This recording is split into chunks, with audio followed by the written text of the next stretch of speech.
The following is a class on the Bhagavad-gita as it is, first chapter, text number 7, given by His Divine Grace, A.C.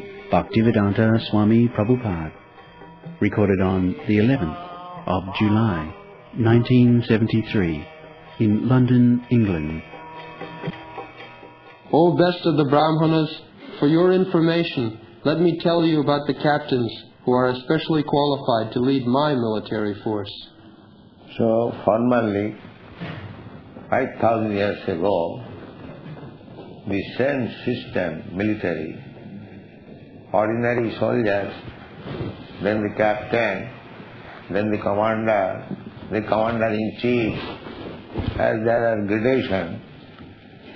In the modern age, the same thing was there. But Maharatha, they had good qualification. Maharatha means alone he could fight with many other charioteers. They are called Atiratha, Maharatha. There are different grades of fighters.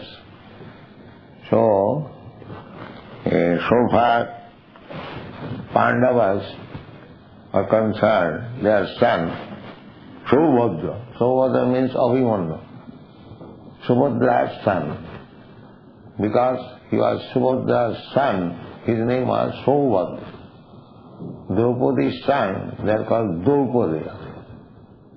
In Sanskrit, it's like Bhagini, sister, Bhagini. Her son is called Bhagineya, nephews. So there is a link.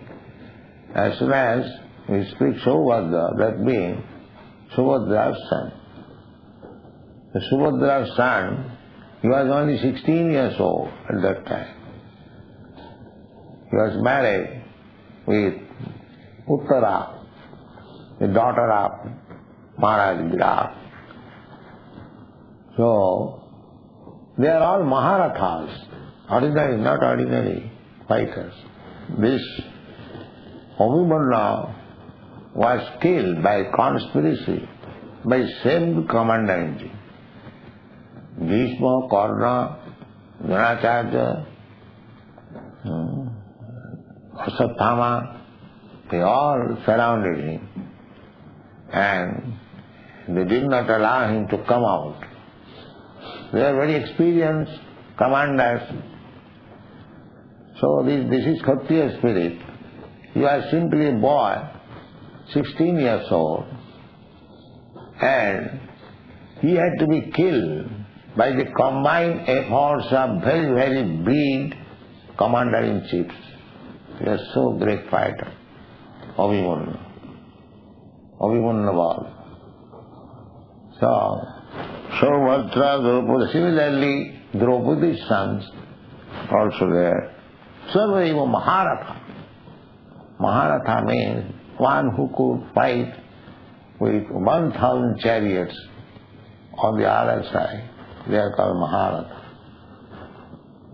Then Duryodhana, first of all, he pointed out the military strength of the opposite side. This is intelligence. One should take calculation of the opposing elements or the enemy's side.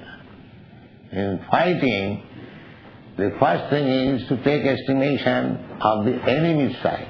How much they are strong, how they have arranged. Then one should calculate how to counteract, how to fight with them. This is intelligence. Without taking any calculation of the other side, if you are not prepared, then how you can become victorious? This is same proposal. That is, upayam chintayat pragya apayam cha chintayat. A pragya, an intelligent man, not only think of the bright side, or this business or this fight or this, and so many things we have to deal with. Simply we should not calculate the brighter side. There is darker side on it. We should always think, if there is some thief, if there is some rope, they cheat us, then what precaution I am going to take, and this is intelligence.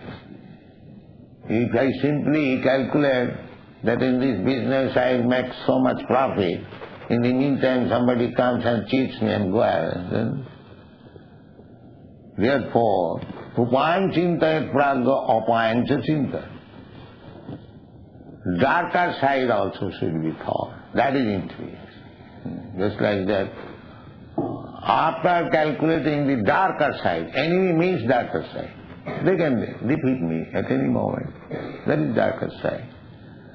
So after calculating their strength, then Duryodhana is speaking about his own strength. Asmakam tu visishyadi. Visishta. Not to speak of the ordinary soldier, but visishta. Visishta means who are specifically to be mentioned. High officers. Asmakam tu visishyadi. Pramanibodo dijuttam. He was in commander-in-chief.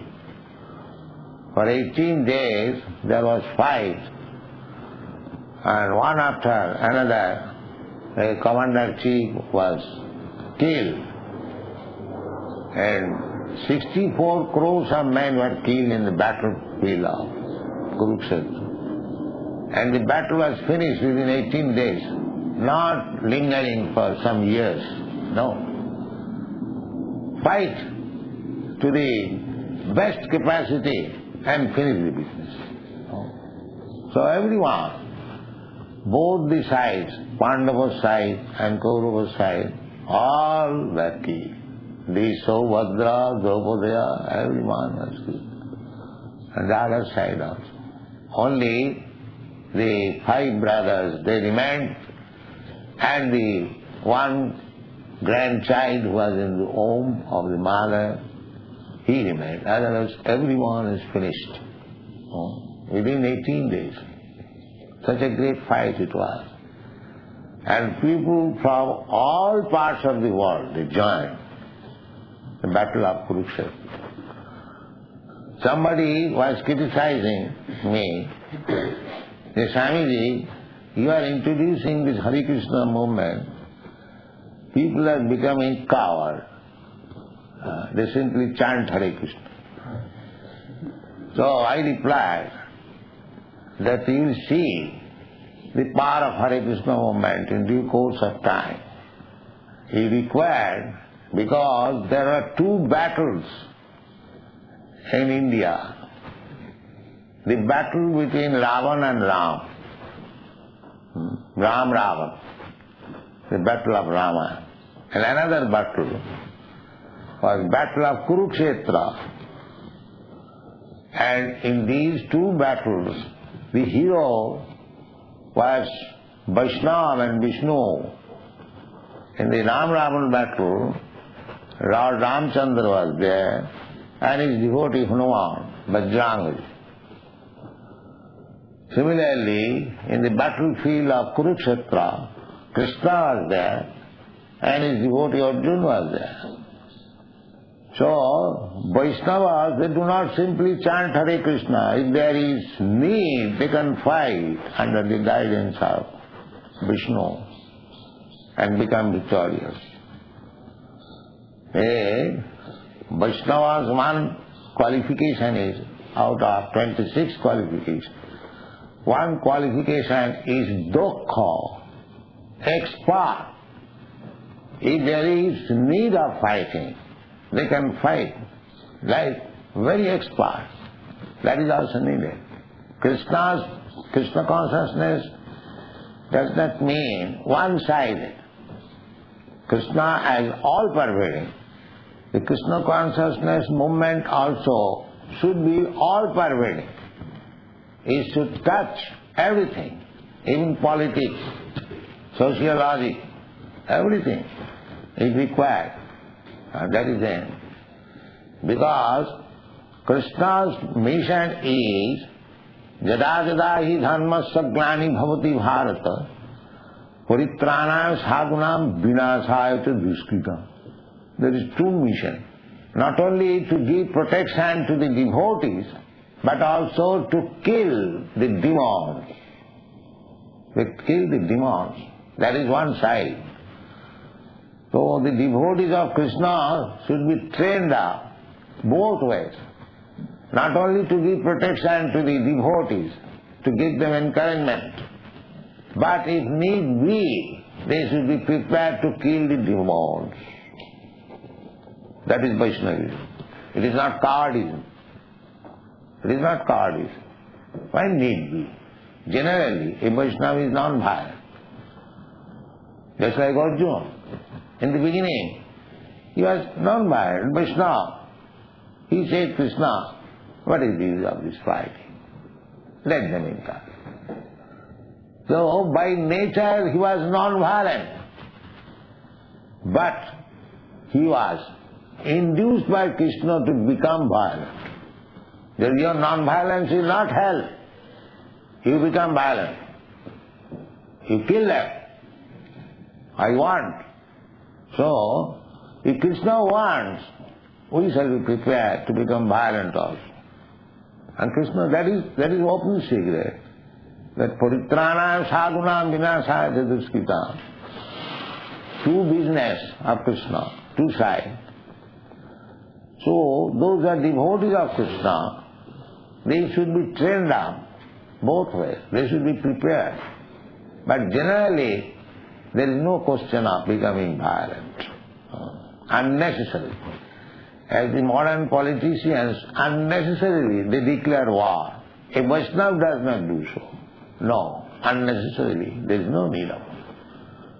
When it was completely impossible to settle up the things between the Pandavas and the Kauravas, then Krishna said, all right, then there must be fight. When Duryodhana declined to spare in a portion of land holding the Suchagra, the point of a needle, he refused that I cannot spare in so much land which can hold the point of a needle. Then the war was declared. There is no question of settlement. Otherwise, Krishna requested that these 5 Pandavas, they are Kshatriyas. They cannot become merchant or Brahmana. Brahmana's profession is Patan, Patan, Jajan, Jajan, Dan, Pratigha. Brahman can take charity from others. A sannyasi can take charity from others. Not a Kshatriya or Grihastha. No, that is not allowed. So, they are Kshatriyas, they cannot take the profession of a Brahmana, neither they can take the profession of a mercantile man, businessman. They must have some land so that rule over, take taxation, and that is their living means. So, spare only 5 villages to these 5 brothers and settle up. Or what Duryodhana replied, no sir. What do you speak of 5 villages? We cannot spare even so much land which can hold the point of needle. Then the war was. So Vaishnava, they are non-violent. But if need be, they can become violent, what Krishna said. This is the battle of Kurukṣetra. So, anyone? Or end here? All right, end here. Chant Hare Krishna.